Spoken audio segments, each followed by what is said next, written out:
Hi friends, welcome to Biology Simplified Tamil. நான் உங்க செந்தில்நாதன். இந்த வீடியோல நம்ம exam day tips for NEET 2025 தான் பார்க்க போறோம். எந்த மிஸ்டேக்லாம் நீங்க அவாய்ட் பண்ணணும், எதெல்லாம் நீங்க ஃபாலோ பண்ணா உங்களுக்கு எந்த ப்ராப்ளமும் இல்லாம பாசிட்டிவ் வேல நீங்க எக்ஸாம் அட்டெண்ட் பண்ணலாம். எக்ஸாம் டே அன்னைக்கு எக்ஸாம் ஹால்குள்ள எந்த ஒரு பேனிக்கும் இல்லாம ஸ்ட்ரெஸ்ஸும் இல்லாம எப்படி நம்ம வந்து எக்ஸாம் அணுகிறது அப்படிங்கிறதுக்கான எல்லா வழிமுறைகளும் இப்ப கடகடன் பார்த்தறலாங்க. ஃபர்ஸ்ட் வந்து பாத்தீங்கன்னா அட்மிட் கார்டு ஃபில்ட் இன்னா இருக்கணும். ஃபில்ட் இன்னா என்ன? அட்மிட் கார்டில் ஃபஸ்ட் பேஜில் பாஸ்போர்ட் சைஸ் ஃபோட்டோ ஒட்டிட்டு, செகண்ட் பேஜில் போஸ்ட் கார்டு சைஸ் ஃபோட்டோ ஒட்டிட்டு, ஃபஸ்ட் பேஜில் உங்களோட லெஃப்ட் தம் இம்ப்ரெஷன் வச்சிடணும். ஃபஸ்ட் பேஜில் ரெண்டு ஒர்க் தான் பண்ணுறீங்க. பாஸ்போர்ட் சைஸ் ஃபோட்டோ விட்டுறீங்க, லெஃப்ட் தம் இம்ப்ரெஷன் வைக்கிறீங்க. செகண்ட் பேஜில் போஸ்ட் கார்டு சைஸ் ஃபோட்டோ விட்டுறீங்க. அட்மிட் கார்டு 4 பேஜ்னா 4 இன்ஸ்ட்ரக்ஷனோட சேர்த்து பிரிண்ட் அவுட் எடுத்து பின் பண்ணி எடுத்துகிட்டு போகலாம். அந்த பின் பண்ணுறதுனால எந்த பிரச்சனையும் வராது. ஸ்டேப்லர் பின் போடுவீங்க, அதனால் எந்த ப்ராப்ளமும் வராது. நெக்ஸ்ட்டுங்க, 1 பாஸ்போர்ட் சைஸ் ஃபோட்டோ எக்ஸ்ட்ராவாக கையில் எடுத்துகிட்டு போகணும். எதுக்காக அப்படின்னா, உள்ள எக்ஸாம் ஹால்குள்ள எக்ஸாம் இன்விஜிலேட்டர் முன்னாடி நீங்கள் அதை அட்டண்டன்ஸ் ஷீட்டில் பேஸ்ட் பண்ணணும். ஞாபகம் வச்சுங்க, ஒரு பாஸ்போர்ட் சைஸ் ஃபோட்டோ கையில் தனியாக எடுத்துகிட்டு போகணும், அட்மிட் கார்டோட சேர்த்து, ஃபில்ட் இன் அட்மிட் கார்டோட சேர்த்து. அதற்கடுத்து original ID proof. Mostly advised ID proof என்னன்னா உங்களோட ஆதார் கார்டு. ஆதார் கார்டு டிஜிலாக்கர்லேருந்து பிரிண்ட் அவுட் எடுத்தீங்கன்னா அது ஒரிஜினலாக கன்சிடர் பண்ணப்படும். கலரில் எடுத்துக்கோங்க, மனசுக்கு திருப்தியாக இருக்கும். வேற ஒன்றும் இல்லை, பிளாக் அண்ட் ஒயிட்ல இருந்தாலும் அவங்க அக்செப்ட் பண்ணணும், பட் கலர் பிரிண்ட் அவுட் எடுத்துக்கோங்க. அடுத்து ஃபிசிக்கலி சேலஞ்சு ஸ்டூடெண்ட்டாக இருந்தால் அவங்களோட சர்டிஃபிகேட் எடுத்துகிட்டு போகணும். இப்போது உங்களுக்கு என்ன விஷயங்கள்லாம் தேவைன்னு நம்ம சொல்லிட்டோம். இந்த தேவையான விஷயங்களை எக்ஸாம் டே அன்னைக்கு காலையில் எடுத்து வைக்காதீங்க. இந்த இடத்துல நிறைய ஸ்டூடெண்ட் பதற்றத்தில் காலையில் ப்ரிப்பேர் பண்ணும்போது சில விஷயங்கள், ஆதார் கார்டை ஒரு பையன் மறந்துட்டு போயிட்டான். அங்கே எக்ஸாம் சென்டரில் கேட் என்ட்ரி டைமில் உள்ளே போகும்போது தான் அவனுக்கு ரிப்போர்ட்டிங் டைம் 12 மணி. 1:30க்கு கேட் க்ளோசிங் டைம். 12 மணிக்கு உள்ளே போகும்போது எங்கப்பா ஒரிஜினல் ஆதார் கார்டுனா, ஐயோ எடுத்துகிட்டு வரலையே, போய் முதல்ல அதை எடுத்துகிட்டு வாப்பா அப்படின்னு சொல்லி பக்கத்தில் இருக்க கம்ப்யூட்டர் சென்டரில் போய் டிஜிலாக்கர் ஓப்பன் பண்ணி அந்த ஆதார் கார்டை பிரிண்ட் அவுட் எடுத்துகிட்டு வந்து அப்புறம் உள்ளே விட்டு போனாங்க. ஆனால் அந்த எக்ஸாம் டே அன்னைக்கு அந்த ஒரு ஸ்ட்ரெஸ் பேனிக் அந்த குழந்தைக்கு வந்துருச்சு. ஸோ பண்ணணும்னா என்ன பண்ணணும்? மொதல் நாளே செக்லிஸ்ட் போட்டு வச்சுக்கணும். ஒரு பேப்பரில் எழுதிக்கணும், இதெல்லாம் நம்ம ரெடி பண்ணி வைக்கணும். மொதல் நாள் நைட் இதெல்லாம் ரெடி பண்ணிட்டு தான் நீங்கள் தூங்கவே போகணும். டே பிஃபோர் எக்ஸாமினேஷன் இதெல்லாம் நீங்கள் ரெடியாக ஒரு ஃபைலில் போட்டு எடுத்து வச்சுக்கோங்க. தயவுசெய்து எக்ஸாம் அன்னைக்கு காலையில், மத்தியானம் 2 மணிக்கு தான்ப்பா எக்ஸாம்னு அசால்ட்டாக இருக்காதீங்க. எக்ஸாம் அன்னைக்கு காலையில் டைம் ராக்கெட் ஸ்பீடில் போகும். Be very careful. எக்ஸாம் டேக்கு மொதல் நாளே இதெல்லாம் நீங்கள் ரெடி பண்ணி வச்சு ஒரு ஃபைலில் ஃபோல்டரில் போட்டு வச்சுக்கிறீங்க. எக்ஸாம் ஹாலுக்குள்ள ஃபோல்டர்லாம் அலோவ் பண்ண மாட்டாங்க, பட் ரெடி பண்ணி வச்சுக்கோங்க. அப்படியே ஒவ்வொன்றா தனித்தனியாக கையில் எடுத்துகிட்டு போக முடியும். கூட யார் வராங்களோ அவங்க கிட்ட ஃபோல்டரை கொடுத்துட்டு உள்ள இருக்கிற திங்ஸ் எல்லாம் எடுத்துட்டு நீங்கள் எக்ஸாம் ஹாலுக்கு போகலாம். ஓகே, அடுத்து reporting time. Check your exam centre a day before. Exam டேக்கு முன்னாடி மே 3ஆம் தேதியே போய் உங்கள் எக்ஸாம் சென்டர் அட்ரஸை கண்டுபிடிச்சி உங்கள் அண்ணனையோ அப்பாவையோ அம்மாவையோ அக்காவையோ தம்பியையோ யாரையாவது அனுப்பி, மாமாவோ சித்தப்பாவோ யாரையாவது அனுப்பி, இல்லை உங்களோட பெட்டு டீச்சர் பக்கத்தில் இருந்தாருன்னா போய் பார்த்துட்டு வாங்க சார்னு அனுப்பிவிடுங்க. அவங்க போய் செக் பண்ணிட்டு வந்து இதுதான் போவோம் எக்ஸாம் சென்டர் அப்படின்னு சொல்கிற மாதிரி அவங்க வந்து உங்ககிட்ட ரிப்போர்ட் பண்ணுற மாதிரி நீங்கள் மொதல் நாளே எக்ஸாம் சென்டரை போய் பார்த்துட்டு வந்துடுறது நல்லது. ஸ்டூடெண்ட் இல்லை, ஸ்டூடெண்ட்டோட பேரண்ட்டோ கார்டியனோ யாராவது ஒருத்தர் போய் பார்த்துட்டு வந்துடணும். ஓகே, இதை நான் சொல்லலை, NTAவே அவனோட இன்ஸ்ட்ரக்ஷனில் சொல்லியிருக்கான். Okay, on exam day go to exam centre on reporting time. Reporting time எங்கே இருக்கும்னா, மே 1ஆம் தேதி ரிலீஸ் ஆகிற அட்மிட் கார்டில் உங்களுக்கு ரிப்போர்ட்டிங் டைம் இருக்கும். ரிப்போர்ட்டிங் டைம் 11:30 மணி சார். 11:30க்கெலாம் உள்ளே போய் 2 மணி வரைக்கும் சும்மாவே உட்காந்துருக்கணுமேனா ஒன்றும் வரி பண்ணாதீங்க. ரிப்போர்ட்டிங் டைமுக்கு எக்ஸாம் சென்டருக்கு போயிடுங்க. வெளியில் உட்காந்து ஏதாவது MCQ பார்த்துக்கிட்டு இருங்க. ரிப்போர்ட்டிங் டைம் டைம்ங்கிறது சும்மா தான் கொடுத்துருப்பாங்க, பட் அந்த டயத்துக்கு போகிறதும் போகாதும் உங்கள் விருப்பம். ஆனால் எக்ஸாம் சென்டருக்குள்ள போய் உட்காந்துக்குங்க. இப்போ 11 மணி 11:30க்கு ரிப்போர்ட்டிங் டைம்னா 12:30க்கு கூட நீங்கள் உள்ளே போகலாம். உங்களோட ID card, admit card, passport size photo இதெல்லாம் காமிச்சிட்டு உள்ளே போகலாம். சரி, அது நீங்கள் பார்த்துங்க. அப்புறம் எக்ஸாம் டே அன்னைக்கு 11:30க்கு உங்களுக்கு ரிப்போர்ட்டிங் டைம்னு வச்சுக்கோங்க. அட்லீஸ்ட் 10:30க்காவது வீட்டில் இருந்து கிளம்பிடுங்க. ஆனால் உங்கள் வீட்டில் இருந்து எக்ஸாம் சென்டர் 2 மணி நேரம் ட்ராவலிங் டைம்னா 3 மணி நேரம் முன்னாடி கிளம்பிடுங்க. உங்கள் ட்ராவலிங் டைம் எவ்வளோ எடுத்துக்கும் அதை விட 1 மணி நேரம் முன்னாடி கிளம்புங்க. உங்களுக்கு ட்ராவலிங் டைம் 1 மணி நேரம்னா 2 மணி நேரம் முன்னாடி வீட்டில் இருந்து கிளம்புங்க. உங்களோட ட்ராவலிங் டைம் வந்து 3 மணி நேரம்னா 4 மணி நேரம் முன்னாடியே நீங்கள் வீட்டிலேருந்து கிளம்பிடுங்க. ரிப்போர்ட்டிங் டைமுக்கு 4 மணி நேரம் முன்னாடி. இங்கே 1 hour பிஃபோர்ங்கிறது என்னன்னா ட்ராவலிங் டயத்தையும் சேர்த்து தான். இப்போ எங்கள் வீடு ஸ்கூல்லேருந்து 10 நிமிஷம் ட்ராவலில் இருக்குன்னா நான் 10 நிமிஷத்துக்கு முன்னாடி 1 மணி நேரம் முன்னாடி ரெடி ஆகி உள்ள போயிடணும். நான் அங்கே போய் வெளியில் உட்காந்து என்ன ஒரு சின்ன கைடு மாதிரி இல்லை நீங்கள் நோட்ஸ் மாதிரி எடுத்துகிட்டு போய் எதை கடைசி நேரத்தில் பார்க்கணும்னு நினைக்கிறீங்களோ அதை பார்த்துக்கிட்டுருங்க. ஓகே, ஸோ ரிப்போர்ட்டிங் டைமுக்கு முன்னாடி ட்ராவலிங் டைமையும் இன்க்ளூட் பண்ணி 1 hour முன்னாடி நீங்கள் வீட்டிலேருந்து கிளம்பிட்டீங்கன்னா எக்ஸாம் சென்டருக்கு போயிட்டா ரிலாக்ஸ்டாக இருக்கலாம். அப்பா எக்ஸாம் சென்டருக்கு வந்துட்டா எந்த பிரச்சனையும் இல்லைன்னு. எக்ஸாம் டே அன்னைக்கும் எக்ஸாம் சென்டரில் போய் என்ன பண்ணிடுங்க, நீங்கள் இதுதான் உங்கள் எக்ஸாம் சென்டருங்கிறத என்ஷூர் பண்ணிக்கோங்க. அடுத்து 1:30 மணிக்கு கேட் க்ளோசிங் டைம். எது மே 4ஆம் தேதி வந்துருச்சு. மே 4ஆம் தேதி உங்களுக்கு 1:30 மணிக்கு கேட் க்ளோசிங் டைம். இதுவும் மே 4ஆம் தேதி தான் சொன்னதெல்லாம். ஓகே, இது மட்டும் மே 3ஆம் தேதி நைட்டு ரெடி பண்ணி வச்சுக்கிறீங்க. ஓகே, மே 4ஆம் தேதி வந்தாச்சு. நம்ம வந்து கேட் க்ளோசிங் டைம் 1:30 மணி. அதுக்கு முன்னாடி எக்ஸாம் சென்டருக்கு போய் கேட் க்ளோசிங் டைமுக்குள்ளே முன்னாடி உள்ளே போயாச்சு. உங்களுக்கு எக்ஸாம் 2 to 5 PM நடக்கும், 3 மணி நேரம்.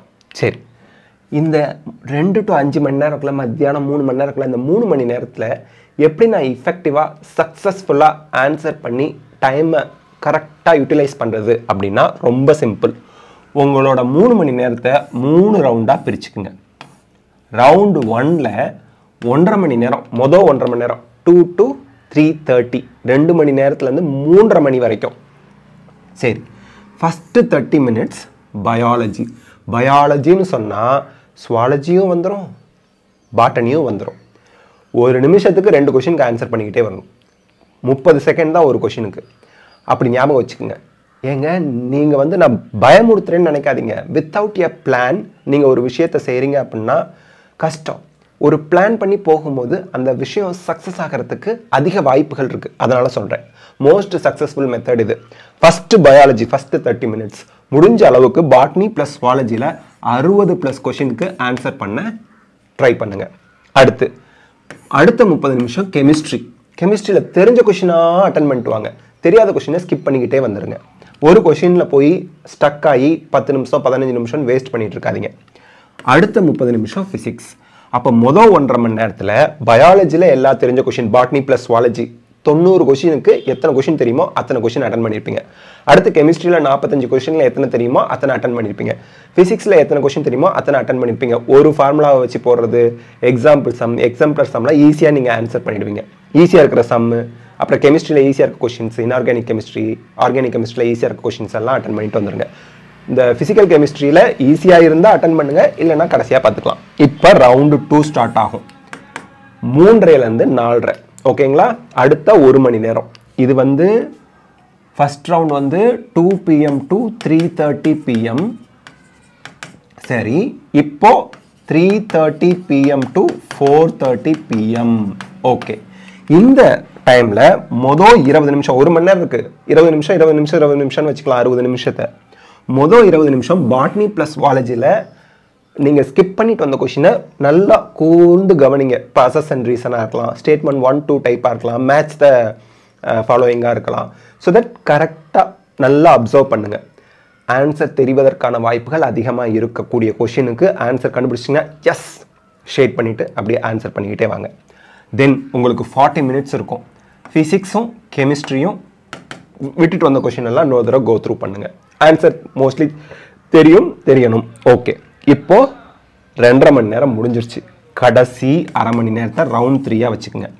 அரை மணி நேரத்தில் மொதல் 20 நிமிஷம் அன்ஆன்சர்டு கொஷின்ஸ்லாம் கடன்னு பாட்னி, சுவாலஜி, ஃபிசிக்ஸ், கெமிஸ்ட்ரி எல்லாத்துலேயும் கடன்னு பாருங்கள். ஆன்சர் கண்டுபிடிக்க முடியுதான்னு ட்ரை பண்ணுங்கள். முடிஞ்சால் ஓகே, முடியலன்னா ஓகே, சரி அது பார்த்துக்கலாம். கடைசி 10 minutesல உங்கள் ஓஎம்ஆர் ஷீட்டில் தெரிஞ்ச கொஷினுக்கெலாம் கரெக்டாக தான் ஷேட் பண்ணியிருக்கீங்களாங்கிறத ஒரு தடவை வெரிஃபை பண்ணிவிடுங்க. இப்போது டைம் முடிஞ்சு போச்சு.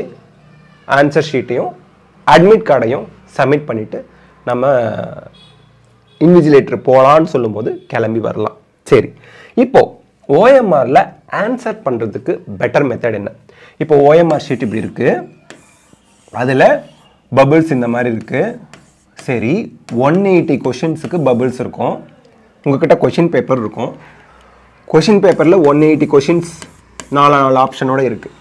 நான் 180 கொஷினுக்குமே ஆன்சர் கண்டுபிடிச்சிட்டு அதுக்கப்புறம் ஷேட் பண்ணவா, அல்ல ஒவ்வொரு கொஷினுக்காக ஷேட் பண்ணவா, இல்லை சைமல்டேனியஸாக ஒவ்வொரு கொஷினுக்காக ஆன்சர் தெரிய ஷேட் பண்ணிட்டு வரட்டா, அல்லது 180 கொஷின்ஸுக்கும் நான் ஷேட் பண்ணிட்டா ஆன்சர் கண்டுபிடிச்சிட்டு கடைசி அரை மணி நேரம் ஷேட் பண்ணிட்டானா, இந்த 2 மெத்தடுமே வேண்டாம். இம்பார்ட்டண்ட்டாக நல்லா ஞாபகம் வச்சுக்கோங்க. அனதர் 2 மெத்தட் சொல்கிறேன், அதில் ஏதாவது ஒன்று ஃபாலோ பண்ணுங்கள். ஒன்று பேஜ் வைஸ் கொஷினில் இருக்கக்கூடிய பேஜ் வைஸ் சால்வ் பண்ணி சைமல்டேனியஸாக ஆன்சர் பண்ணணும். அல்லது 5 or 10 கொஷின்ஸ்க்கு ஒரு தடவை 10 கொஷின் சால்வ் பண்ணுங்கள், அதுக்குரிய ஆன்சரை கரெக்டாக ஷேட் பண்ணிவிட்டு அடுத்த 10 கொஷின் சால்வ் பண்ணிவிட்டு ஆன்சர் ஷேட் பண்ணிட்டு 10 கொஷின்ஸ் இப்படி பண்ணுங்கள். பேஜ் வைஸ் பண்ணும்போது என்ன ஆகும், கொஷின் பேப்பர் இப்படி இருக்குது, இந்த பேஜ் இருக்குது, இந்த 2 பேஜையும் சால்வ் பண்ணுங்கள். சால்வ் பண்ணியாச்சா? 1 2 3 4 5 6 7 8 9 10 கொஷின் இருக்குன்னு வச்சுக்கோங்களேன்.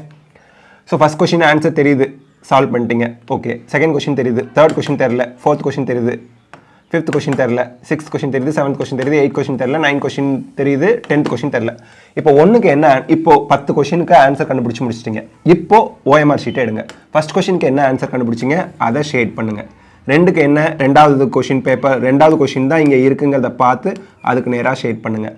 தேர்ட் கொஷின் கண்டுபிடிச்சிருக்கீங்களா, தெரியல, விட்டுடுங்க. 4th கொஷின் ஷேட் பண்ணிவிடுங்க. 5th கொஷின் தெரியல, விட்டுடுங்க. 6th கொஷின் கண்டுபிடிச்சிட்டிங்க, ஷேட் பண்ணுங்கள். 7th கொஷின் ஷேட் பண்ணுங்கள். 8th கொஷின் தெரியல, விட்டுடுங்க. 9th கொஷின் ஷேட் பண்ணுங்கள். 10th கொஷின் தெரியல, விட்டுடுங்க. அதுக்கு அடுத்த பேஜ் போங்க. இந்த மாதிரி பண்ணலாம், பேஜ் வைஸ் பண்ணலாம். அல்லது 10 கொஷினாக சால்வ் பண்ணி அந்த 10 கொஷினுக்கான ஆன்சரை சைமல்டேனியஸாக ஷேட் பண்ணிகிட்டே வரலாம். இப்படி பண்ணும்போது என்ன தெரியுங்களா ஆகும், உங்களுக்கு ஒரு அட்வான்டேஜ் இருக்குது. நீங்கள் 10 கொஷினாக சால்வ் பண்ணி ஷேட் பண்ணிகிட்டே வரும்போது சைமல்டேனியஸாக உங்களுக்கு என்ன ஆகும், ஓஎம்ஆர் ஷீட் ஃபில் ஆகிக்கிட்டே வரும். ஒரு கான்ஃபிடன்ஸ் வரும், நம்ம ஆன்சர் பண்ணிக்கிட்டே வரோன்னு. ஒருவேளை நான் 180 கொஷினுக்கும் ஆன்சர் கண்டுபிடிச்சிட்றேன் முதல்ல கொஷின் பேப்பரில், கடைசியில் நான் உட்காந்து எல்லாத்தையும் ஷேட் பண்ணுறேன்னா மிகப்பெரிய ப்ராப்ளத்தில் போய் விட்டுடும். இது வேண்டாம். ஏன்னா ஒரு ஸ்டூடெண்ட், என்னோட ஸ்டூடெண்ட் தான், ஒரு 3 இயர்ஸ்க்கு முன்னாடி எக்ஸாம் ஹாலில் 180 கொஷினுக்கும் ஆன்சர் பார்த்துட்டாங்க. அவங்க நினைக்கிறாங்க மனசுக்குள்ளே 160 கொஷின்ஸ்க்கு கரெக்டாக ஆன்சர் பண்ணிடலாம், நமக்கு ஆன்சர் தெரியுதுன்னு. கடைசி 20 மினிட்ஸ் தான் இப்போ அவங்களுக்கு இருக்குது. ஏன்னா ஃபிசிக்ஸ் எல்லாம் உட்காந்து சால்வ் பண்ணிட்டு இருந்திருக்காங்க. 20 மினிட்ஸில் 160 கொஷினுக்கு ஷேட் பண்ணலாம் அப்படின்னு ஷேட் பண்ணிக்கிட்டே இருக்காங்க. கடைசியாக ஷேட் பண்ணி முடிச்சதுக்கப்புறம் வெரிஃபை பண்ணும்போது கடைசி இன்னும் 5 மினிட்ஸ் தான் இருக்குது. 15 நிமிஷத்தில் ஷேட் பண்ணுறாங்க, இன்னும் 5 மினிட்ஸ் இருக்குது. இப்போ பார்க்குறான், first question, second question, third question அவங்க ஆன்சர் பண்ணலை. 4th கொஷினுக்கு ஆன்சர் தெரிஞ்சிருக்கு. 4th கொஷின்லேருந்து கடகடன்னு ஆன்சர் பண்ணணும். ஆனால் அவன் ஓஎம்ஆரில் 3ர்ட்லேருந்து அப்படியே ஆன்சர் பண்ணிகிட்டே வந்ததுனால எல்லாத்துக்கும் ஆன்சர் மாறி போயிடுச்சு. 4th ஆன்சரை 3ர்டில் ஷேட் பண்ணியிருக்கான், 5th 4th, 6th கொஷினுக்கு 5th கொஷின். இந்த மாதிரி தப்பாக ஷேட் பண்ணிட்டாங்க. இது எதனால நடந்துச்சு, ஒட்டு மொத்தமாக ஷேட் பண்ணுறதுனால இந்த மிஸ்டேக் நடந்துச்சு. இது ஒரு அவேர்னஸ், விழிப்புணர்வுக்காக சொல்கிறேன். பயத்தை ஏற்படுத்துறதுக்காகவோ, உங்களை கொலாப்ஸ் பண்ணுறதுக்காகவோ, ஸ்ட்ரெஸ்ஸை ஏற்படுத்துறதுக்காகவோ சொல்லலை. முன்னால் நடந்த தவறுகளை நம்ம தெரிஞ்சுக்கும் போது தான் திருப்பி அந்த தவறை ரிப்பீட் பண்ணாமல் தெளிவாக கரெக்டாக நம்ம செயல்பட முடியும். அதனால் சொல்கிறேன். ஸோ அதனால் ஃபுல்லாக ஆன்சரை கண்டுபிடிச்சிட்டு கடைசியாக மொத்தமாக நான் ஷேட் பண்ணுறேங்கிற மெத்தட் வேண்டாம். அதே போல் ஒவ்வொரு கொஷினுக்கும் ஆன்சர் பார்த்து ஷேட் பண்ணுறேங்கிறது டைம் ஆக வாய்ப்பு இருக்குது. 10 கொஷினா, 10 கொஷினுக்கு ஆன்சர் பார்க்குறேன், அதுக்குரிய ஆன்சரை கரெக்டாக அந்த கொஷின் நம்பருக்கு நேராக பார்த்து ஷேட். ஒரு செகண்ட், ஒரே ஒரு செகண்ட் இல்லை 2 செகண்ட் நிதானமாக, இங்கே 3வது கொஷின், அங்கே 3வது கொஷினுக்கு நேராக 1 2 3 எத்தனாவது ஆப்ஷன் அதை நான் ஷேட் பண்ணுறேன்னு ஒரு 2 செகண்ட், ஒரு செகண்ட் கொஷின் கரெக்ட் இந்த நம்பருக்கு நேராக தான் ஷேட் பண்ணுற மாதிரி அந்த கொஷின் நம்பரை பார்த்துக்கணும்.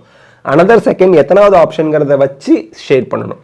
அவசரப்படாமல் 2 செகண்ட் ஒரு கொஷினுக்கும் நீங்கள் இந்த நான் சொல்கிற இந்த மெத்தடை ஃபாலோ பண்ணுங்கள். ஒவ்வொரு கொஷினுக்கும் 2 செகண்ட் ஸ்பெண்ட் பண்ணுங்கள்.